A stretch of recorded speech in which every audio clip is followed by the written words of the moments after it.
Física avançada. Dualidade onda-partícula. O modelo de partícula.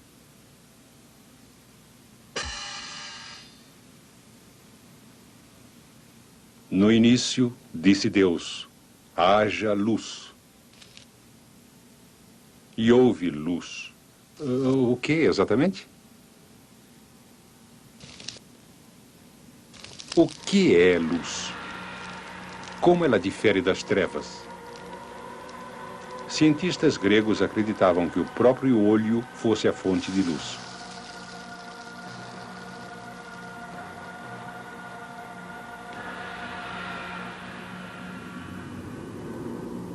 Eles imaginavam que a luz fosse um tipo de descarga.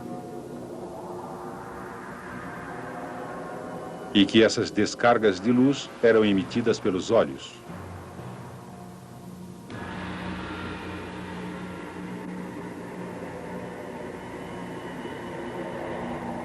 Sem os olhos,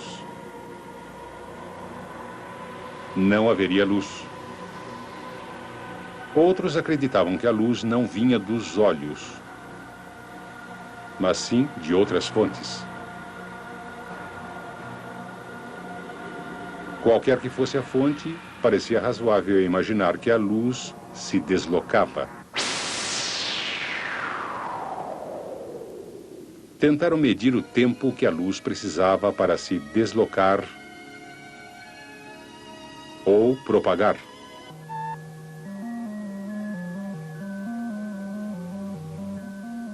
Mas os cientistas não conseguiram observar a propagação da luz.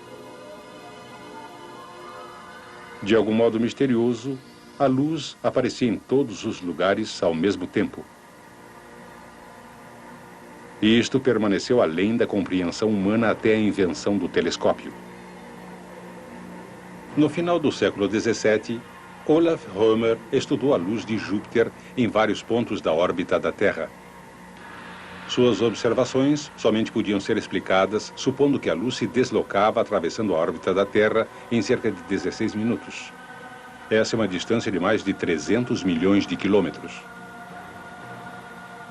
Pelo menos nesse caso, havia uma prova da enorme velocidade da luz.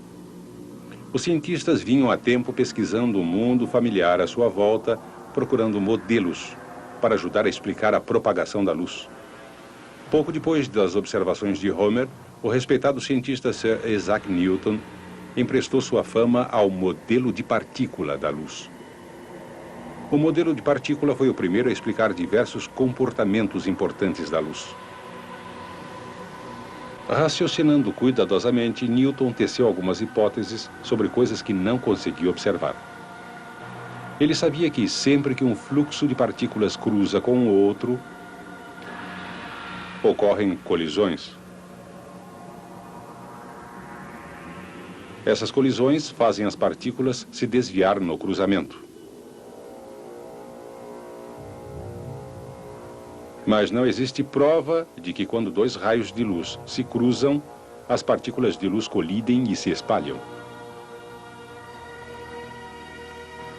Newton então supôs que as partículas de luz eram incrivelmente pequenas demais para chegar a colidir. Newton também apresentou uma hipótese sobre o movimento de partículas. Ele tinha observado que partículas em movimento eram atraídas pela gravidade e seguiam uma trajetória curva.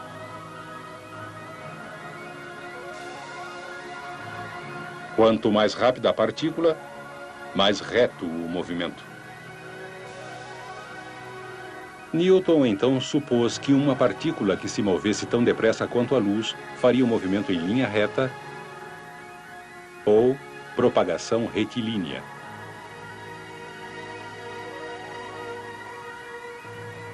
Essa hipótese sobre partículas concorda com experiências sobre luz e sombra.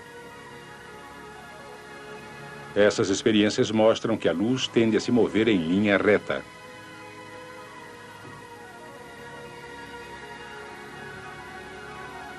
O comportamento das partículas pode explicar diversas propriedades bem conhecidas da luz. Partículas em movimento tendem a ricochetear em uma barreira. O ângulo com que uma partícula atinge a barreira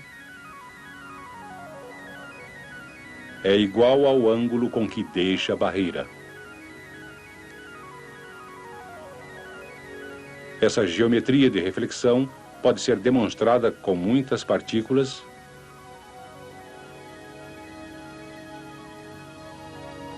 e muitos ângulos.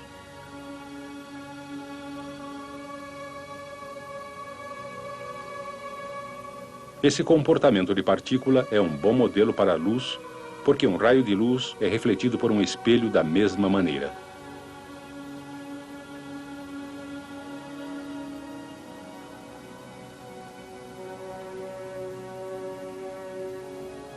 Outro comportamento da luz é a refração. Newton sabia que substâncias transparentes, como a água e o vidro, distorcem a luz.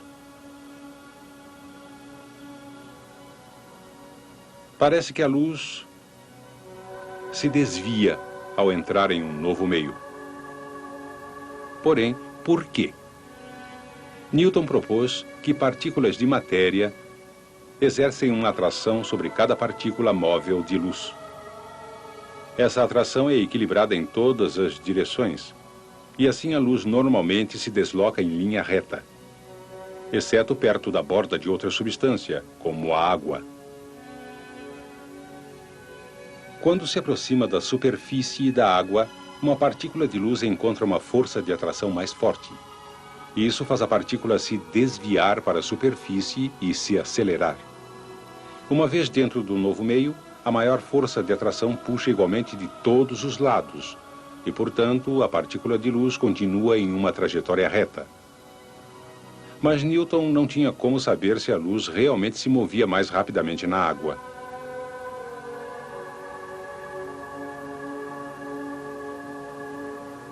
Era mais uma hipótese necessária para seu modelo de partícula.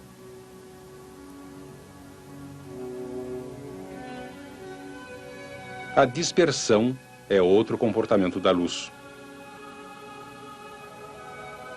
O próprio Newton tinha descoberto essa propriedade da luz. Ele passou luz através de uma fenda para produzir um feixe estreito. Interrompeu o feixe com um prisma. O prisma dividiu a luz branca em bandas de cor. Para explicar esse comportamento, Newton sugeriu que um feixe de luz era uma mistura de partículas de tamanhos diferentes. A superfície do vidro as atrai e as desvia de acordo com seu tamanho. Assim, o prisma separa a luz em raios de partículas do mesmo tamanho. Vemos estes raios como cores diferentes.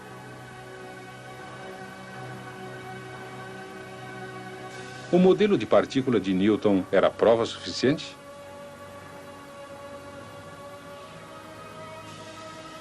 Até Newton foi cauteloso a esse respeito. Mas sua reputação foi suficiente para convencer a comunidade científica.